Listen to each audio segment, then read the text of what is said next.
देखिए question number 1, the gravitational force on the mass m placed at the surface of earth is F।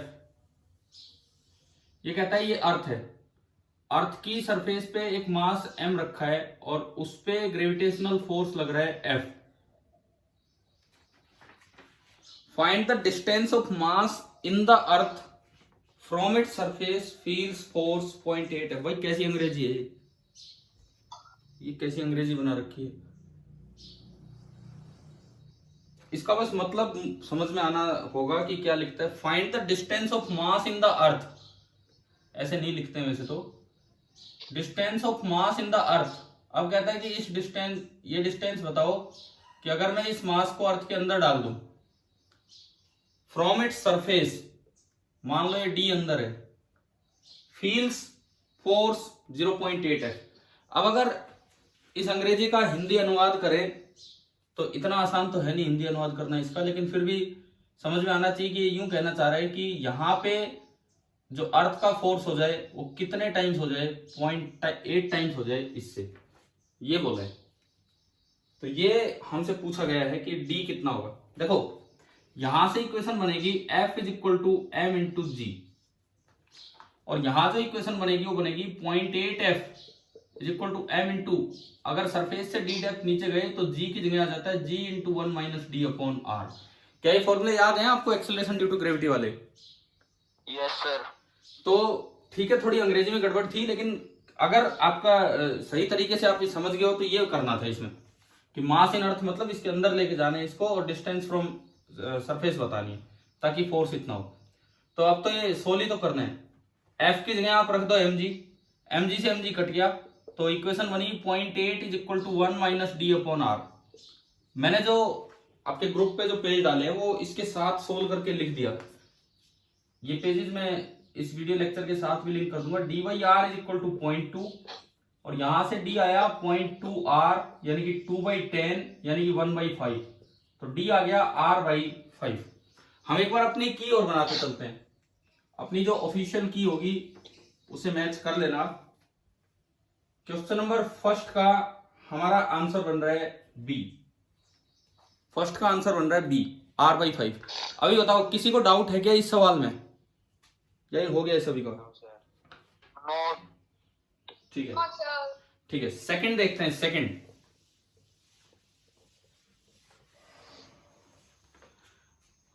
what will be the effect on weight of man if he moves from Greenland to Brazil। अब भाई ये थोड़ा सा geographical features पे चला गया। Greenland कहां है? क्या ग्रीनलैंड एक पोलर रीजन है कि नहीं, ये बताओ।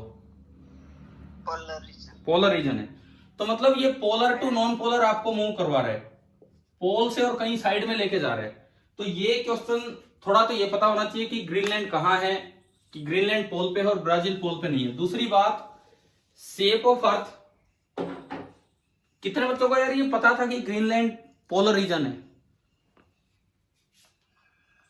पता नहीं था सर, अब पता चला है। हाँ, तो ये क्वेश्चन फिजिक्स के साथ साथ थोड़ा ज्योग्राफी की तरफ भी जा रहे हैं। दूसरी बात, जो शेप ऑफ अर्थ है वो पता होगा आपको, ये ऑर्बिट ऑफ अर्थ नहीं बताई, ये मैंने शेप ऑफ अर्थ बनाई है कि शेप ऑफ अर्थ इलिप्टिकल होती है और पोलर रेडियस लगभग 21 किलोमीटर छोटा होता है इक्वेटोरियल रेडियस से। पोलर रेडियस लगभग 21 किलोमीटर छोटा होता है, तो जी एट द पोल होता है capital G into mass of earth upon radius of pole का square, and G at the equator होता है capital G into mass of earth upon radius of equator का स्क्वायर। तो आरपी मिनिमम होता है, अर्थ पे की सरफेस पे आरपी मिनिमम होता है, इसका मतलब G at the pole is maximum. तो किसी भी चीज को अगर आप पोल पे देखोगे तो वहां उसका वेट ज्यादा नजर आएगा, और इक्वेटर की तरफ चलोगे या किधर भी साइड में चलोगे तो उसका वेट कम नजर आएगा। तो अब हो गया ये सवाल, what will be the effect on weight of man if he moves from Greenland to Brazil. बताओ डिक्रीज होगा इंक्रीज होगा? कि ब्राजील जाओ कि इंडिया में जाओ, कहीं जाओ, पोल से आप नॉन पोल की तरफ जा रहे हो तो डिक्रीज होगा। तो सेकंड आया बी। और अगर यूं पूछा होता what will be the effect on the mass of object तो क्या आता? सेम, मास सेम रहता है। चेंज। ठीक है, अब देखिए तीसरा सवाल।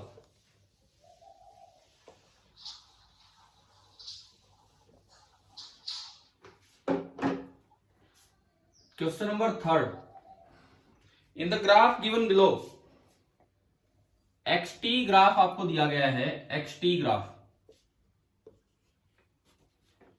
तो ये ग्राफ कुछ ऐसा दिखा रखा है।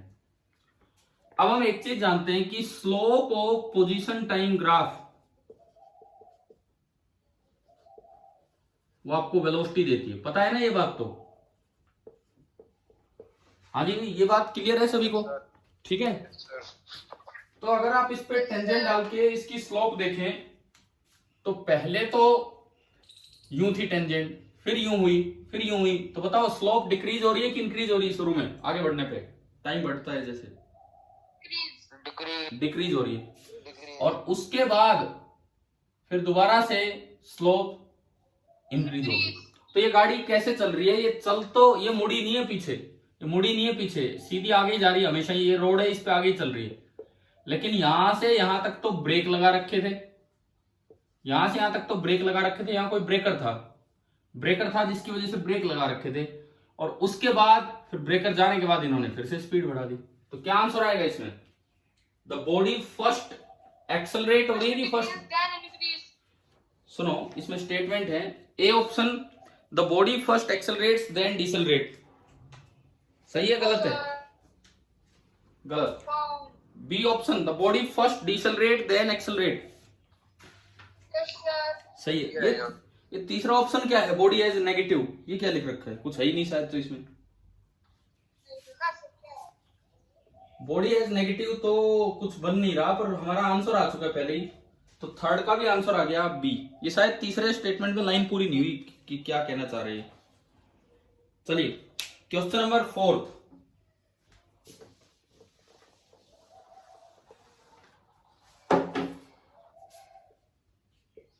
क्वेश्चन नंबर 4 देखें।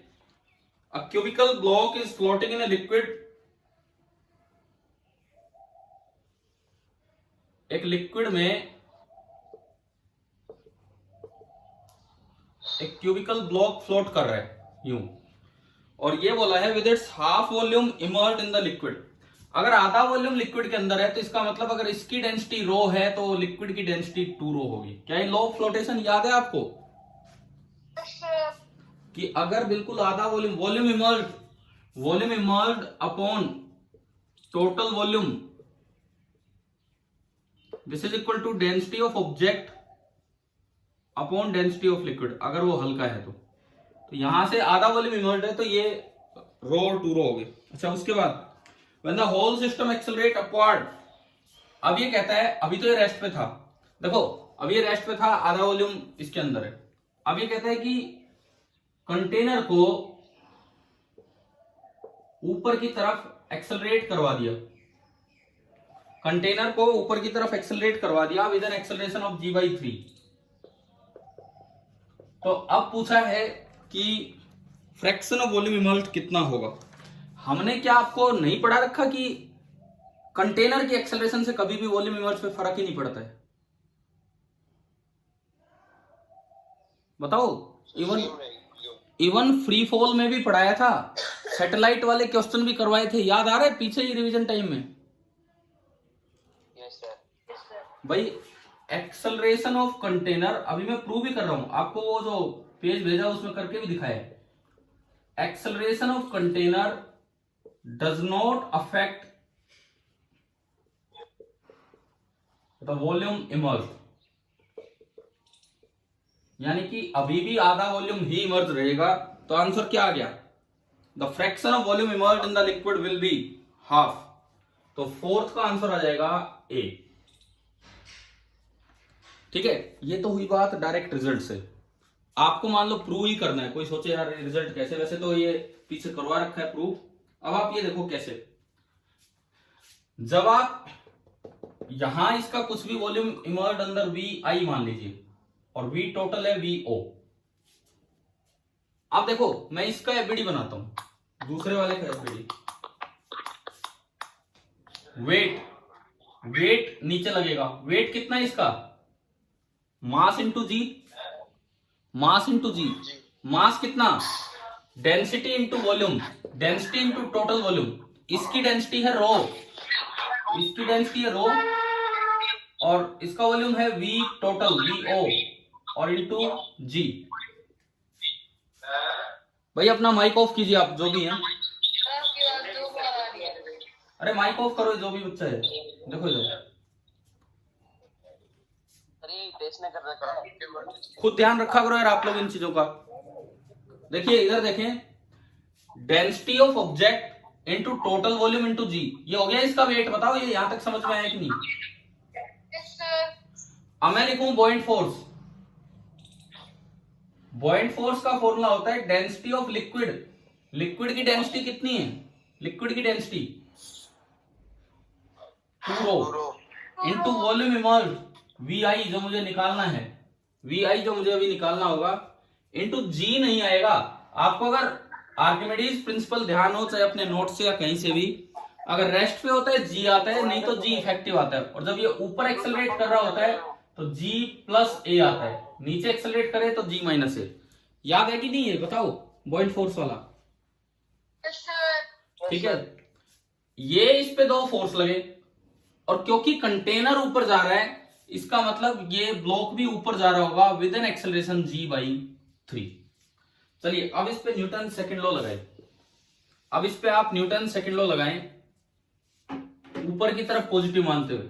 नेट फोर्स होगा B माइनस डब्ल्यू ऊपर की तरफ is equal to mass of object into acceleration of object. Value put करता हूं, बी वहां लिखा हुआ है 2ρ into VI into G plus g/3 is 4g/3 minus W है rho into V total into G is equal to mass. इसका mass है density into V total, ये इसका मास है डेंसिटी इंटू वी टोटल, और एक्सेलरेशन है g/3। ये उधर गया 2ρ into VI into 4g/3 is equal to, ये जाके जुड़ेगा तो रो वी नोट कॉमन आ जाएगा और अंदर बचेगा g प्लस g/3। रो से रो गया, सॉरी रो काटना है, रो से रो गया, 2 तो अभी बाहर है। ये देखो 4g/3 और ये कितना है? ये कितना है? ये 4g/3। तो ये इस पूरे से ये कैंसिल हो गया, तो twice of V immersed is equal to V total. तो V immersed upon V total कितना आया? 1/2 कि आधा फ्रैक्शन अंदर है, तो फोर्थ का आंसर आएगा ए। आप बताएं क्या सभी को समझ में आ गया है कि नहीं? ठीक है, यहाँ पे ये गलती कर जाते हैं बच्चे अक्सर, कुछ और आंसर निकाल देते हैं ये गलती करके कि बॉइंट फोर्स में डेंसिटी इंटू वॉल्यूम इंटू जी कर देते हैं, जबकि जी नहीं, वो जी इफेक्टिव होगा, उससे फिर आंसर गलत आ जाते हैं। और अब आगे से ये बात अब दोबारा रिपीट हो रही है, अच्छे से याद रखना कि acceleration of container does not affect the volume emerged, इससे कोई फर्क ही नहीं पड़ता है। चले भाई अगले सवाल पे, क्वेश्चन नंबर 5।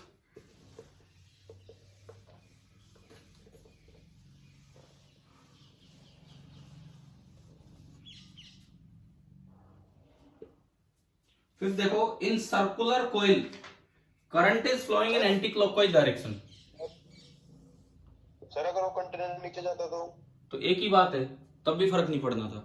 आप खुद बना के देख लेना, जैसे मैंने इक्वेशंस बना के दिखाई है। जी बॉइंट फोर्स में तब हो जाता g माइनस g/3, अभी g प्लस g/3 हुआ है, तब हो जाता g माइनस g/3। आप नीचे जाने की बात करो, मैंने आपको फ्री फॉल वाला भी तो बता दिया था, नीचे ही जाता है उसमें, चाहे फ्री फॉल हो जाए, चाहे सैटेलाइट में हो जाए, सब में वॉल्यूम इमर्ज पे कोई फर्क ही नहीं पड़ा था। याद है कि नहीं? बताओ ये चीजें प्रूव करके। नहीं, उसमें से जब कंटेनर नीचे जाएगा तो बॉक्स भी तो नीचे जाएगा सर। हाँ तो फिर क्या हो गया, लेकिन बॉक्स का वॉल्यूम इमर्ज सेम रहेगा भाई। कंटेनर नीचे जाएगा, कंटेनर के रेस्पेक्ट में वो बॉक्स रेस्ट पे है तो वो भी नीचे चलेगा, लेकिन सवाल तो वॉल्यूम इमर्ज पे है कि कंटेनर के अंदर जो पानी है, लिक्विड है, उसके अंदर वॉल्यूम इमर्ज ब्लॉक का चेंज होगा या नहीं होगा? वो चेंज नहीं होगा। अगर आपको ध्यान ना हो तो पीछे इनकी क्लासेज हो चुकी हैं और फ्री फॉल तक करवाया जा चुका है, और जैसे मैंने अभी ऊपर वाला करवाया, सेम इक्वेशन आप g/3 नीचे लेके बना के देखना, v इमर्ज्ड अगेन हाफ ही आएगा। अगर पहले हाफ था तो बाद में भी हाफ ही आएगा। ठीक है, बताओ जवाब दो या समझाऊं अभी? ये पांचों को पांचों ही कर लें, ठीक है। In circular coil current is flowing in anti clockwise direction, then the direction of magnetic field produced at the centre. बड़ा आसान सवाल, सबसे आसान सवाल है। यूं करोगे तो ये फील्ड बाहर की तरफ आएगा, ये बी होगा। अब in the plane of coil, क्या ये बी कॉइल के प्लेन में है या परपेंडिकुलर है? परपेंडिकुलर है, तो ना तो इसके प्लेन में होगा। अगर इसके प्लेन में होता, ए और डी ऑप्शन सेम है, ए और डी ऑप्शन बिल्कुल सेम है, क्योंकि अगर इसके प्लेन में होता तो ठीक कहीं होले, किसी भी डायरेक्शन में होले, एक डायमीटर के तो पैरेलल मिलना ही मिलना था भाई। अगर इसके प्लेन में होता तो एक डायमीटर के तो पैरेलल मिलता ही। तो अगर ए सही है तो डी भी सही है। In the direction of current, in the direction of current इसकी फील्ड लाइन हो सकती है, मैग्नेटिक फील्ड नहीं हो सकता। तो इसका आंसर आएगा बी। फिफ्थ का आंसर हो गया है बी। एक बड़ा आसान सवाल था। इसके बाद क्वेश्चन नंबर 6, छठा सवाल आप देखिए। एन ऑब्जेक्ट इज ड्रॉप्ड, आप ये दो चीजें और मत किया कीजिए भाई, या मेरी आवाज दोबारा सुनती है फिर इसमें। An object is dropped from rest, from rest मतलब इनिशियल स्पीड है 0, एक्सेलरेशन है g। तो ये कहता है वेलोसिटी डिस्टेंस के साथ कैसे चेंज होगी। आपने इक्वेशन लगाई v square equal to U square plus 2as। u तो 0 हो गया, एक ही जगह g, तो v square is equal to 2g into S, यानी कि 2g तो कांस्टेंट है, तो v square is proportional to s। अरे बंद कीजिए आप अपना माइक, किया तो जहां से भी आवाज आ रही है। तो ये समझ क्यों नहीं रहे, पूरी क्लास को डिस्टर्ब कर रहे हैं। देखो v square is directly proportional to s। इधर देखो, अब अगर 1 की पावर 2 हो और 1 की पावर 1 हो तो ग्राफ कैसा होता है, पैराबोला या स्ट्रेट लाइन? पैराबोला। दूसरी बात, अगर मैं v को डबल करूं तो s 4 गुना हो रहा है, क्योंकि v पे स्क्वायर लगा हुआ है। अगर मैं v को डबल करूं तो s 4 गुना हो रहा है, तो s की तरफ ज्यादा जा रहा है ग्राफ, तो ये यूं मुड़ जाएगा। तो ये आपका ऑप्शन हो गया सी। तो 6th का आंसर आया सी। समझ में आ गया होगा। 7th क्वेश्चन नंबर 7 देखिए।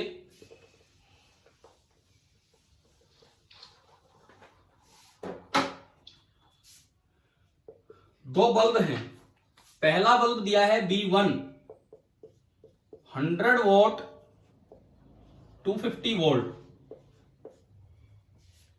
तो रेजिस्टेंस निकाल लो R1। आपको याद होगा R1 निकालने का तरीका होता है स्पेसिफाइड वोल्टेज का स्क्वायर अपॉन W। तो 250 का स्क्वायर अपॉन 100, तो ये आ गया 625 ओम। फिर दूसरा बल्ब B2, ये दिया है 100 वोल्ट 200 वोल्ट, तो यहां से इसकी रेजिस्टेंस आ गई V specified square upon voltage 200 का स्क्वायर अपॉन 100, और ये आ जाएगा 400 ओम। इसके बाद आपने 250 वोल्ट सीरीज कनेक्शन है और 250 वोल्ट की सप्लाई दे रखी है। सीरीज कनेक्शन है और 250 वोल्ट की सप्लाई दे रखी है। पहला बल्ब जिसकी रेजिस्टेंस है R1 एंड दूसरा बल्ब जिसकी रेजिस्टेंस है R2, ये 625 ओम और ये 400 ओम। तो भाई इन्होंने पूछा है पोटेंशियल ड्रॉप अक्रॉस V2। इसके पास पोटेंशियल ड्रॉप मान लो V2 है, तो मुझे V2 निकालना है, और यहां है V1। तो हम जानते हैं कि सीरीज में voltage direct ratio of resistance में डिवाइड होती है। बताओ पता है कि नहीं? सीरीज में जो वोल्टेज होगी डायरेक्ट रेशियो ऑफ रेजिस्टेंस में डिवाइड होगी।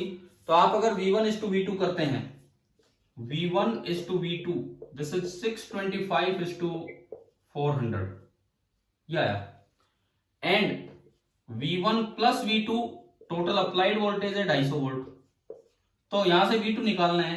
Late V1 is 625x, V2 is 400x, उन दोनों का सम ये हो जाएगा। तो यहां से V2 आएगा 400 टाइम्स 250 अपॉन 625 प्लस 400। बताओ यार, ये रेशियो निकालने आते हैं कि नहीं आपको? Yes sir. ठीक है, तो जब आप इसको सिंप्लीफाई करोगे तो ये बच जाएगा 4000/41।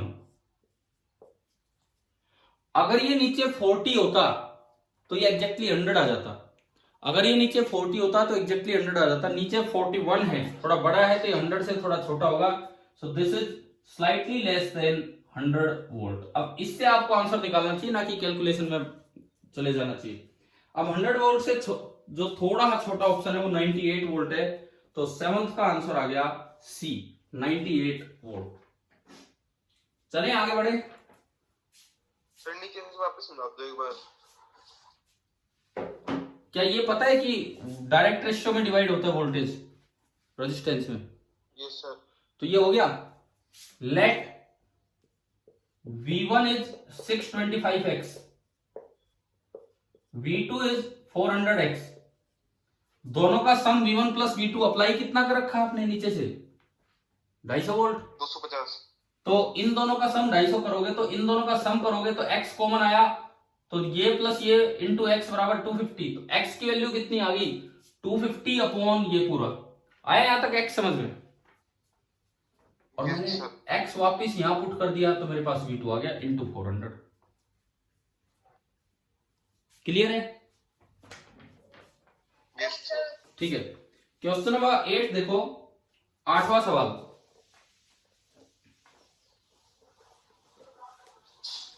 ये कहता है कि एक पॉलीगन बनाया, even sided polygon, N even है, और इक्विवेलेंट रेजिस्टेंस निकालनी है टू अपोजिट कॉर्नर। देखो एक वायर थी, एक बड़ी वायर थी जिसकी रेजिस्टेंस थी R, उससे आपने एक पॉलीगन बना दिया, कैसे भी करके एक पॉलीगन बना दिया। अब दो अपोजिटली कॉर्नर्स के बीच में R इक्विवेलेंट निकालना है।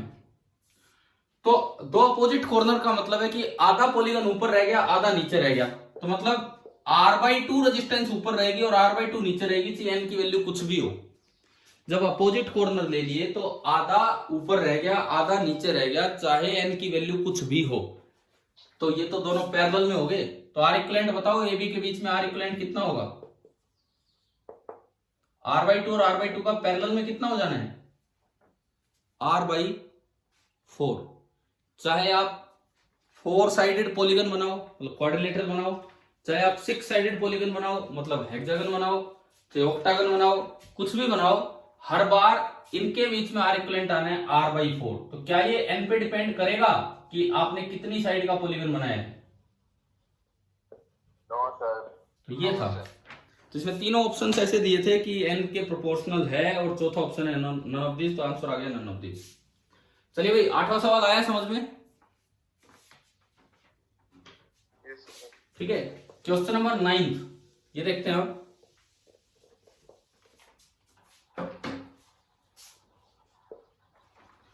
नाइन देखिए, rectangular loop and a circular loop are moving out of a uniform magnetic field region. ये दरअसल मैंने लिखा भी था आपके उस पे पेज पे जो भेजा है, क्लास 12th की एनसीईआरटी का एक सोल्ड एग्जांपल है। और कल वाली क्लास में 12th में ये डिस्कस भी हुआ था, आपके में नहीं, मुझे नहीं पता था आपके पेपर में आ रहा है। कल मॉर्निंग की जो 12th की क्लास थी, जब तक आपका पेपर तो आया भी नहीं था मेरे पास डिस्कस में, तो उसमें यही क्वेश्चन है जिसे डिस्कस हुआ था। देखिए ये लिखता है कि मान लो यहां तक फील्ड है, एक बार तो लिया है एक रेक्टेंगुलर लूप, उसको बाहर निकाला विद कांस्टेंट स्पीड v, और यहां तक फील्ड है, एक बार लिया एक सर्कुलर लूप एंड उसको बाहर निकाला विद कांस्टेंट स्पीड v। जब फील्ड से बाहर निकलेगा तो बताओ फ्लक्स सेम रहेगा कि कम होगा? जल्दी बोलो, टाइम कम है, सवाल 3-4 है। कम होगा। फ्लक्स अगर चेंज हो रहा है टाइम के साथ तो ईएमएफ इंड्यूस होगा, ये बात तो श्योर है। ठीक है, ईएमएफ तो इंड्यूस होगा। अब ईएमएफ इंड्यूस होता है d∅dt। दोनों ही केसेस में ये बनेगा b इंटू ए इंटू कोस 0, क्योंकि जो b है वो एरिया की डायरेक्शन में ये परपेंडिकुलर, एरिया भी परपेंडिकुलर, कोस 0 1 होता है। b यूनिफॉर्म दिया है तो b बाहर आ गया, और अंदर क्या बचा? ये बताओ, फैराडे लॉ से यहां तक आया समझ में? कि ईएमएफ इंड्यूस दोनों केसेस में होगा B into rate of change of area with time. ठीक है, अब इसमें यह पूछा था इस सवाल में कि कौन से केस में, रेक्टेंगुलर लूप में कि सर्कुलर लूप में, जो ईएमएफ इंड्यूस होगा वो कांस्टेंट रहेगा, वो टाइम के साथ चेंज नहीं होगा। तो अगर DA by d T constant है तो ईएमएफ भी कांस्टेंट रहेगा, और अगर DA by d T variable है तो ईएमएफ वेरी करेगा। इधर देखो, मान लो ये 1 मीटर पर सेकंड से जा रहा है, सपोज कीजिए 1 मीटर पर सेकंड से बाहर जा रहा है, और ये इसकी लेंथ मैं कहूं 1 मीटर, ये जो ब्रेड पे 1 मीटर है। आप बताओ 1 सेकंड में कितनी लेंथ बाहर निकल चुकी होगी भाई? 1 सेकंड में कितनी लेंथ बाहर जा चुकी होगी फील्ड से? बोलो यार जल्दी। अरे इसकी स्पीड है 1 मीटर पर सेकंड, 1 सेकंड में कितनी लेंथ बाहर जा चुकी होगी? 1 मीटर। तो जब ये 1 मीटर बाहर आया और 1 मीटर इसकी चौड़ाई है, तो जो एरिया बाहर निकला that is 1 metre square upon 1 second. तो डीए बाई डी टी आया 1 मीटर स्क्वायर अपॉन 1 सेकंड। अब बताओ अगले 1 सेकंड में भी क्या इतना ही एरिया बाहर आएगा? क्या अगले 1 सेकंड में भी एग्जैक्टली उतना एरिया बाहर निकलेगा कि नहीं? Yes sir. हाँ सर क्योंकि इसकी स्पीड कांस्टेंट है। अगले 1 सेकंड में भी 1 मीटर और बाहर चला जाएगा, ये ब्रेड 1 मीटर, तो एरिया इतना ही। तो इसका मतलब इस केस में डीए बाई डी टी, इस केस में डीए बाई डी टी क्या है? कांस्टेंट है। इस केस में DA by d T constant है। उधर देखो आप, इसमें पहले 1 सेकंड में थोड़ा बाहर निकला तो ये वाला पार्ट बाहर आया, ये छोटा सा एरिया बाहर आया, लेकिन अगले 1 सेकंड में जब ये और बाहर आएगा तो ये बड़ा एरिया बाहर आ जाएगा। तो ये बताओ जितना फर्स्ट सेकंड में एरिया बाहर आया, क्या उतना ही सेकंड वाले में भी इतना ही एरिया बाहर आएगा या कुछ ज्यादा बाहर आ रहा है? ज्यादा। यानी कि यहां पे DA by d T variable है। जब बीच वाला हिस्सा आएगा बाहर तो मैक्सिमम एरिया बाहर निकल रहा होगा, अगेन कम हो जाए। तो d a by d T constant नहीं है, वेरिएबल है। और अगर DA by d T constant नहीं है तो ईएमएफ इंड्यूस भी कॉन्स्टेंट नहीं होगा। आ गया समझ में? तो ये रेक्टेंगुलर लूप में कॉन्स्टेंट आएगा। तो 9th का आंसर है ए। क्लियर है ना सभी को? देखिए क्वेश्चन नंबर 10th,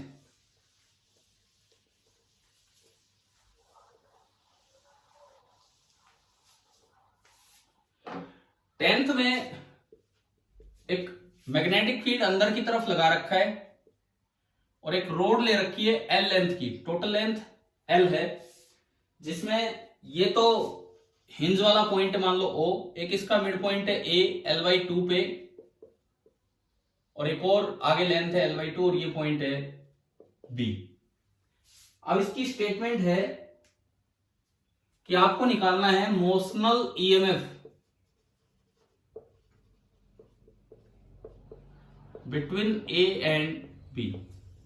ये निकालना है कि कितना होगा, और ये घूम रहा है with angular velocity omega. Omega दिखा है? हाँ दिखा है, डायग्राम में दिखा रखा है ओमेगा। मोशनल ईएमएफ ये भी में बताना है। तो सबसे पहले तो बताओ ईएमएफ इंड्यूस्ड इन ओबी कितना होगा? ओबी क्या ये पढ़ा है हमने? Half B omega L square.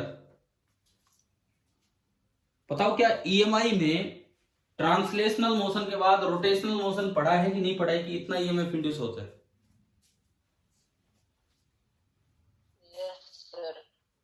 आप बताओ, क्योंकि यार मैं तो 12th को भी पढ़ा रहा हूं, आपको पढ़ा रहा हूं, तो मुझे नहीं ध्यान है कि कौन सी क्लास में क्या हुआ है। आप ये बताओ क्या ये हो चुका था आपकी क्लास में कि half B omega L square?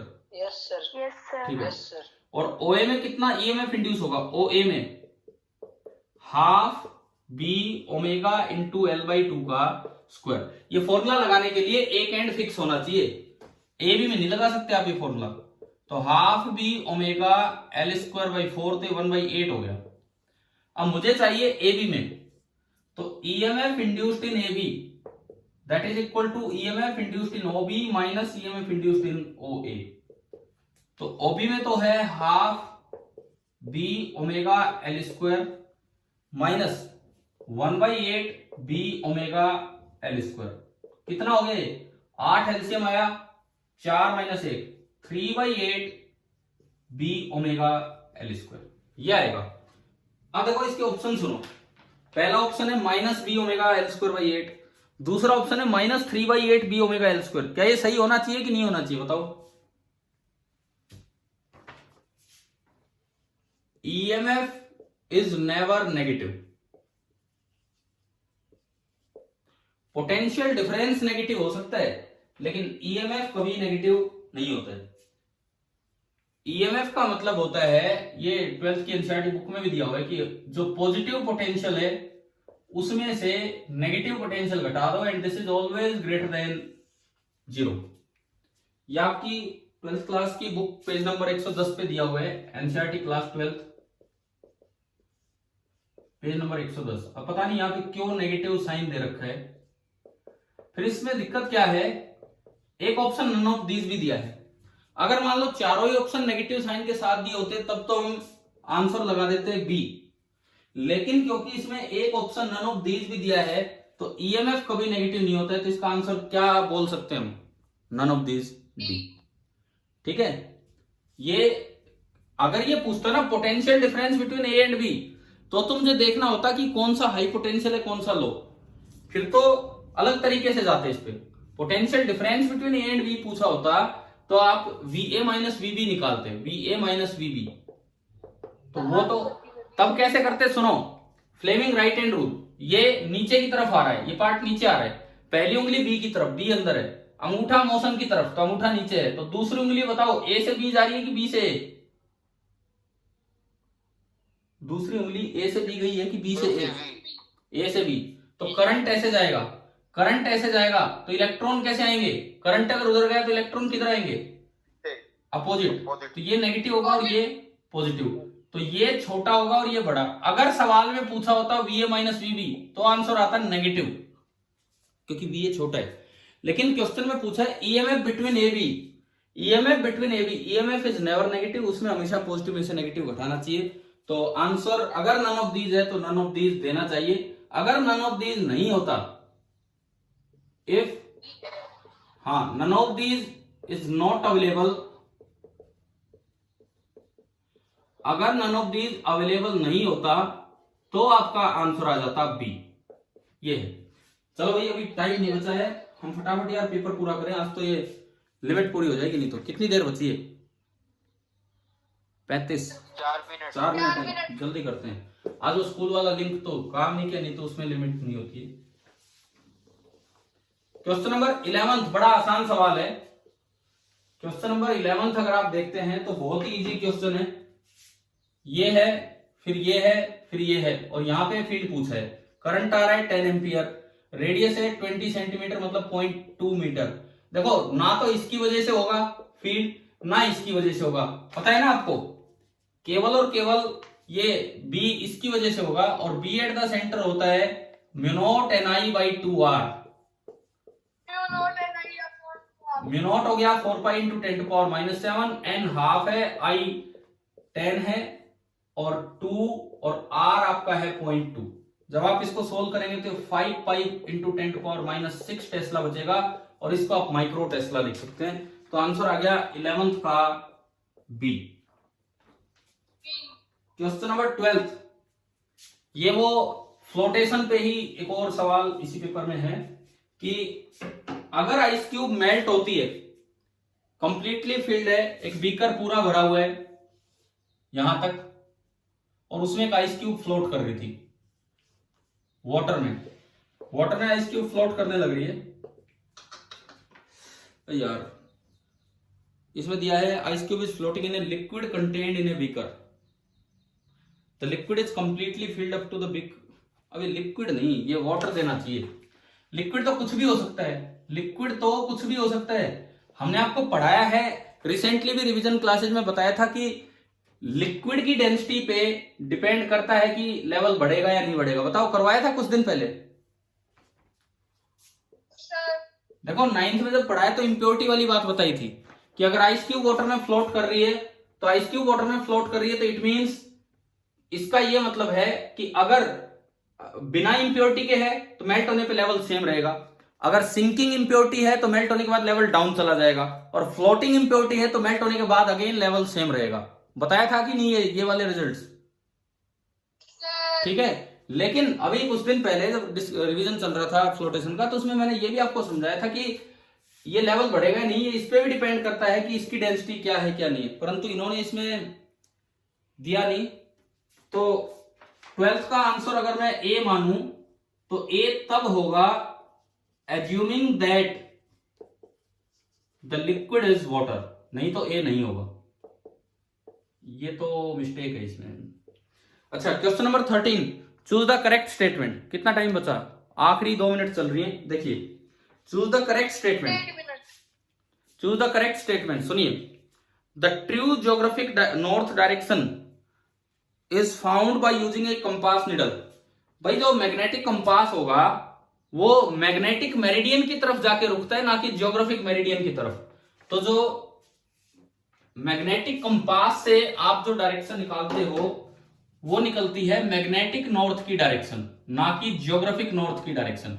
और हमें पता है कि ज्योग्राफिक नॉर्थ और मैग्नेटिक नॉर्थ थोड़ा सा डिफरेंस होता है। ये ज्योग्राफिक नॉर्थ है और ये आपका मैग्नेटिक नॉर्थ है।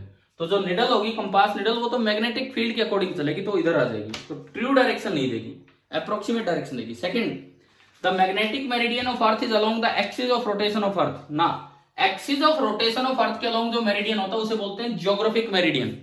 Axis of rotation of earth के अलोंग जो मेरिडियन होता है उसे बोलते हैं ज्योग्राफिक मेरिडियन, और जो एक्सिस ऑफ मैग्नेट के अलोंग जो मेरिडियन होता है उसे बोलते हैं मैग्नेटिक मेरिडियन। तीसरा, magnetic field due to a magnet is generally uniform. एक मैग्नेट का फील्ड कहां यूनिफॉर्म होता है? आप पोल से दूर जाओगे फील्ड कम होगा, पोल के पास हो तो फील्ड ज्यादा होगा। So this is non uniform, so all are incorrect. अभी बताओ, क्या ये पेपर आ गया क्या समझ में? तो इसमें आपकी जो ऑफिशियल की जो भेजी थी ग्रुप पे किसी ने, एक तो उसमें 4th का आंसर सी दिया हुआ उन्होंने, ये नहीं होगा। एक दूसरी बात, 10th का आंसर डी होना चाहिए, बी तब होता जब नन ऑफ दीज अवेलेबल नहीं होता। और तीसरी बात, 12th में ए हम माने ये तब होगा जब लिक्विड वाटर है, नहीं तो ये भी नहीं होगा। चलिए ठीक है, ये पूरा पेपर डिस्कस हो चुका। कल से हम अपना ऑप्टिक्स का काम आगे बढ़ा रहे होंगे। Thank you.